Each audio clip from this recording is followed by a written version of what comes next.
మరి ఇక్కడ చూసినట్లయితే ఒక శతాధిపతి కదా, ఒక శతాధిపతి అంటే 100 మంది మీద అధికారి. అట్లాంటి అధికారి మరి తన దాసుడు కదా, నిజంగా ఇలా దాసుడిని తన దగ్గర పని చేసే వాళ్ళు ఎంతగా ప్రేమించే వాళ్ళు ఈ రోజులో ఉన్నారు? అసలు లేదు. ఇప్పుడు బాగోలేదంటే ఏం చేస్తాడు దాసుడిని? అసలు తన ఇంట్లో ఉంచుకుంటారు. ముందు ఒక అనారోగ్యం అంటే ఏం చేస్తారు? తన ఇంటికి పంపించేస్తారు. ఆయనే మరి పై అధికారులకు ఇంకా కదా మరి పర్మిషన్ తీసుకొని లేకపోతే ఆయన వాళ్ళ పట్ల రిక్వెస్ట్ చేసి, అయ్యా నా దాసుడు బాగాలేదు, మీరు చాలా లాంగ్ లీవ్ ఇవ్వాలని సిద్ధపరిచి పంపించేస్తారు. కానీ ఈ యజమాని చూడండి అసలు ఉంచుకున్నాడు కదా. అంత మరి దాసుడు దాని దగ్గర పనిచేసే వ్యక్తిని అంతగా ప్రేమించాడు. ప్రేమించడమే కాకుండా యేసయ్య దగ్గరికి మరి వచ్చాడు కదా. వచ్చి, అయ్యా నా దాసుడు మరి అస్వస్థతగా ఉన్నాడు అయ్యా, నువ్వు నా ఇంట్లోకి రమ్మర్లే, నువ్వు నా ఇంటికి రావడానికి కూడా నేను యోగ్యుని కదా అయ్యా. ఆయన ఒక అధికారి. నిజంగా అలాంటి తగ్గింపు అసలు మనకుందా? 100 మంది మీద అధికారే యేసయ్య దగ్గరికి వచ్చి, అయ్యా మరి నేను ఒక రమ్మంటే అసలు అధికారి చెప్తే ఎవరైనా చేయకుండా 100 మందికి చెప్పగలడు పనులు, 100 పనులు కదా. ఒక పనే 100 మందికి చెప్పొచ్చు. అసలు ఆయన ఇష్టం కదా. అధికారులు మనం చూస్తున్నాగా, ఏదన్నా ఒక సంతకం పెట్టమంటే ఎన్నిసార్లు మనం వినిపించుకుంటారు కదా. కానీ అలాంటిది అధికారి 100 మంది తన చేతిలో ఉన్న ఆయనే మరి ఒక సేవకుని పంపిస్తే యేసయ్య దగ్గరికి రాడా? యేసయ్య వస్తాడుగా, ఎందుకంటే మన దేవుడు ప్రేమ కలిగిన దేవుడు కాబట్టి వెళ్ళేవాడు. కానీ ఆయనే మరి యేసయ్య దగ్గరకు వచ్చి కదా ఏమన్నాడు? అయ్యా నా దాసుడు మరి అస్వస్థతగా ఉన్నాడయ్యా, కానీ మరలా నువ్వు నా ఇంట్లోకి రావటానికి నేను యోగ్యుని కదయ్యా, నేను పాపినయ్యా, కాబట్టి నువ్వు మాట మాత్రం సెలవయ్యా. నిజంగా ఆయన విశ్వాసం చూడండి. అసలు ఆయన రాకపోయినా ఆయన మాట మాత్రం సెలవిస్తే చాలయ్యా నా దాసుడు స్వస్థపడుతున్నాడు. యేసయ్య ఆయన విశ్వాసాన్ని చూసి ఆశ్చర్యపడ్డాడు. నిజంగా మరి తన వెంటున్న వాళ్ళకి ఇప్పుడు దాకా మనం చూసుకున్నాం మార్క్స్ వార్తలో శిష్యులకి అంత విశ్వాసం లేని తరం వారులారా అంటున్నాడు. అంటే 24 గంటలు యేసయ్య పక్కనే ఉండే విశ్వాసానికి మరి శిష్యులకేమో విశ్వాసం లేదు. మరి ఈయన ఎప్పుడు విన్నాడు? ఏ మాటలు విన్నాడో ఈ శతాధిపతి? అయ్యా ఈ మాట మాత్రం సెలవు ప్రభు. నిజంగా అదేనండి, మనం కుండుకోలేకపోతున్నాం అంటే ఏంటి? మన విశ్వాసమే. కొంతమంది కార్యాలు జరుగుతున్నాయి అంటే ఏంటి? వాళ్ళ విశ్వాసం. కాబట్టి మనం దేవుణ్ణి నిందించడానికి మనం వీల్లేదు, ఇతరులను కూడా నిందించడానికి వీల్లేదు. మనం కార్యాలు జరగట్లేదంటే మనలో, లేకపోతే మన విశ్వాసం నుంచి నాకు జరగట్లేదంటే ఇంకా దేవుని సమయం రాలేదు అనుకోవాలి. ఇప్పుడు మన విశ్వాసం ఉంచుతున్నా, మనం అడుగుతున్నా కానీ మనం పొందుకోలేకపోతుంది. ఇప్పుడు అబ్రహాం గారు విశ్వాసం ఉంచాడు. ఎంతకాలం పట్టింది? ఆయనకి 20 సంవత్సరాలు పట్టిందిగా. అంటే మనకు అంతంత సంవత్సరాలు దేవుడు వీళ్ళు, ఎందుకంటే మన ఆయుష్కాలం ఆయన అంటే వాళ్ళంటే 100 సంవత్సరాలు బతికేది కాబట్టి దేవుడు అంత సమయం తీసుకున్నాడు. మనకి మన విశ్వాసం ఇచ్చితే తప్పక దేవుడు మనకు కూడా సహాయం చేస్తాడు. ఈయన విశ్వాసం, ఈ శతాధిపతి విశ్వాసాన్ని చూసంట దేవుడు మరి ఆశ్చర్యపడే ఏమంటున్నాడు? ఇశ్రాయేలులో కూడా విశ్వాసం లేదు. కాబట్టి మనం ఎలా ఉన్నాం? మరి మనం కూడా ఈ తరంలో ఉంటున్నాం. మన విశ్వాసం ఏంటి? మనం మరి లోక సంబంధించిన శరీర సంబంధమైన యహలోక సంబంధమైన ఈ భౌతికమైనటువంటి అవసరాలు మాత్రమే మనం దృష్టిలో పెట్టక, మన యొక్క యాత్ర ఎక్కడికి? మన పితరుల యాత్ర అయితే ఐగుప్తు నుంచి కానానికి, మనమైతే మరి భూలోకంలో నుంచి ఏ యాత్ర? పరమ కానాలు కదా. ఐగుప్తు అంటే మరి లోకానికి సాదృశ్యంగా ఉన్నాం. మనం కూడా ఇప్పుడు ఐగుప్తులో ఉన్నాం. మన ప్రయాణం మన యొక్క పయనం ఎక్కడికి అంటే పరమ కానానికి. ఆ కానాను దేశంలోనైతే పాలు తేనెలు మాత్రమే ప్రవహిస్తాయి, సమృద్ధి ఉంది. కానీ మనం వెళ్ళే పరమ కానాల్లోనైతే సూర్యుడు అక్కర్లా, చంద్రుడు అక్కర్లా కదా.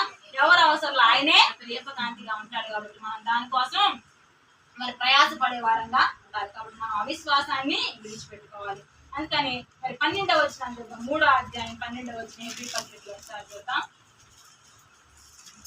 ఎబ్రీ పత్రిక 3:12. సహోదరులారా, జీవము గల దేవుని విడిచిపోవనట్టి విశ్వాసము లేని దుష్ట హృదయము మీలో ఎవరి యందైనను ఒకవేళ ఉండునేమో అని జాగ్రత్తగా చూచుకుని. మరి మనం ఏం చేయాలంటే సహోదరులారా, జీవము గల దేవుని విడిచిపోవనట్టి విశ్వాసము లేని దుష్ట హృదయం మీలో ఎవరి యందైనా ఒకవేళ ఉండునేమో మరి జాగ్రత్తగా మనం చూసుకోవాలంటే చివరి దినాల్లో ఉన్నాం. కాబట్టి దుష్టుడు మరి ఏం చేస్తున్నాడు? ఏర్పరచుకున్న వారిని సైతం కూడా వదిలేయడానికి సిద్ధంగా ఉన్నాడు. అందుకని వేసే ఒక మాట, అంతం వరకు కూడా విశ్వాసం వాడే, సహించిన వాడే రక్షించబడతాడు. అందుకని ప్రకటన గ్రంథంలో కూడా ఏం చెప్తున్నాడు? మీకు కలిగి ఉన్న దాన్ని గట్టిగా పట్టుకోండి. ఎప్పటి వరకు? అంతం వరకు. మన జీవితం అంతం వరకు మనకు కలిగిన విశ్వాసాన్ని మనం గట్టిగా ఎవరు కూడా అపహరింపకుండా చూసుకోమన్నాడు. కాబట్టి మనం కూడా ఏం చూసుకోవాలంటే జాగ్రత్తగా మరి జీవం కలిగినటువంటి దేవుణ్ణి విడిచిపోవునట్టు విశ్వాసం లేని దుష్టహృదయం. అంటే విశ్వాసం లేకపోతే ఏం చేస్తాం మనం? దేవుణ్ణి విడిచిపెట్టేస్తాం. దేవుణ్ణి విడిచిపెట్టేస్తాం. విశ్వాసం లేకపోతే ఏం చేస్తాం మనం? దేవునిని విడిచిపెట్టే వాళ్ళం అంటే దుష్ట హృదయం మనకు వస్తుందంట. మరి కొంతమందికి వచ్చింది దుష్ట హృదయం. ఎవరికి వచ్చింది? మరి సంఖ్యాకాండంలో మనం చూసినట్లయితే 16వ అధ్యాయం 3వ వచనాన్ని ఒకసారి చూద్దాం. దానికంటే ముందుగా 13వ అధ్యాయం 31 నుంచి చూద్దాం. 13వ అధ్యాయం సంఖ్యాకాండం 31వ. అయితే అతనితో కూడా పోయిన ఆ మనుషులు ఆ జనులు మనకంటే బలవంతులు, మనం వారి మీదికి పోజాలమనరి, మరియు వారు తాము సంచరించి చూచిన దేశమును గురించి ఇశ్రాయేలుతో చెడ్డ సమాచారం చెప్పి, మేము సంచరించి చూసిన దేశము తన నివాసమును భక్షించు దేశము, దానిలో మాకు కరమైన జనులందరూ ఉన్నత దేవులు, అక్కడ నెఫీలీల సంబంధులైన అనాబు వంశపు నెఫీలీలను చూచితిమి, మా దృష్టికి మేము మిడతవలే ఉంటిమి, వారి దృష్టికి అట్లే ఉంటి మనది. చాలు. మరి ఇక్కడ ఇంకా కొద్ది రోజులు అంటే 40 సంవత్సరాలు. ఇప్పుడు ఎన్ని సంవత్సరాలు ప్రయాణం చేశారు మన పితరులు అని చెప్పుకుంటున్నాం? 40 సంవత్సరాలు. అంటే అసలు 40 సంవత్సరాలు ఎందుకు పట్టింది అంత సమయం అంటే దేవుడు కొద్ది సమయాన్నే ఏర్పాటు చేశాడు. అంటే నడిచి వెళ్తే మరి చుట్టూ తిరిగి వెళ్ళే మార్గంగా వెళ్తే ఒక 10 రోజుల్లో లేకపోతే ఒక నెల లోపే వెళ్ళిపోతారంట. అయితే అంటే పిల్లలు పశువులు ఇవన్నీ ఉన్నాయి కదా, వీటినన్నిటిని మెల్లగా నడిపించుకుంటూ వెళ్ళాలి కదా.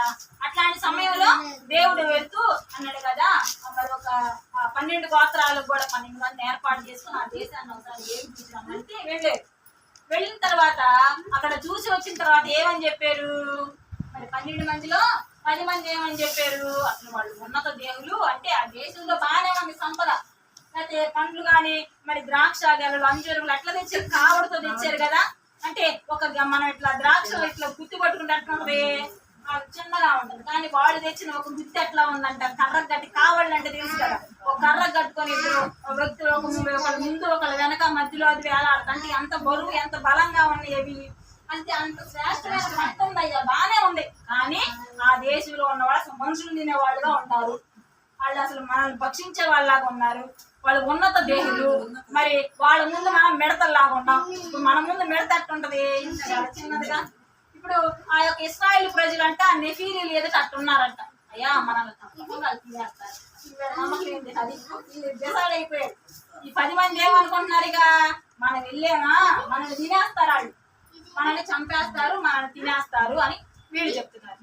మరి అట్లాంటి సమయంలో ఇలా చెప్పేసరికి మరి అదంతా చదవడానికి మనకు తెలుసు కాబట్టి ఇక వాళ్ళందరూ ఏమనుకుంటున్నారు? ఇక చివరికి వచ్చేసరికి ఇంకా కొంచెం దూరం ప్రయాణం చేస్తే వెళ్ళిపోతారు. అప్పుడు అంటున్నారు ఇక అసలు ఈ మోషే మరి అరణ్యంలో కూడా చచ్చిపోకుండా లేక ఎర్ర సముద్రం దగ్గర కూడా చచ్చిపోకుండా మమ్మల్ని ఆ కత్తితో చంపుకొని వాళ్ళు తినడానికి మమ్మల్ని తీసుకొని వచ్చేటికి పదండిగా మనిషిని ఏర్పాటు చేసుకుని వెనక్కి వెళ్ళిపోదాం, తిరిగి వెళ్ళిపోదాం, మరి అసలు మాకు ఇక అనవసరంగా వచ్చేది మేము అని చెప్పేసి వెనక్కి తిరగటానికి బయలుదేరారు. అలాంటి సమయంలో 2 వ్యక్తులు యెహోషువ కాలేబు వీళ్ళిద్దరు కూడా మరి వాళ్ళందరూ సాగిపోయి అట్లా అనొద్దు. వాళ్ళు అట్లా ఉన్నా దేవుడు మనకి తప్పక సహాయం చేస్తాడు. ఏమంటున్నాడు?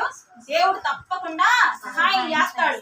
మరి మనమే వారి మీద జయాన్ని పొందుకుంటాం. దేవుడు మనకి సహాయం చేస్తాడు. ఇక్కడ 8వ వచనం, యెహోవా మన యందు ఆనందించిన ఆ దేశంలో మనలను చేర్చి దానిని మనకిచ్చును, అది పాలు తేనెలు ప్రవహించు దేశము. మెట్టుకు మీరు యెహోవా మీద తిరగబడదు. మీరు దేవుడి మీద తిరగబడద్దయ్యా. దేవుడు మన ఎంత సంతోషం కలిగి ఉన్నాడు, ఆనందం కలిగి ఉన్నాడు. ఎందుకు? మన పితరుడైన అబ్రహాం గారితో ఇస్సాకు గారితో యాకోబు గారితో వాగ్దానం చేశాడు కాబట్టి మనల్ని బట్టి కాదు, అసలు ఆయన చేసిన వాగ్దానాన్ని బట్టి ఆయన మనకి ఆ దేశం ఇవ్వడానికి సిద్ధంగా ఉన్నాడు.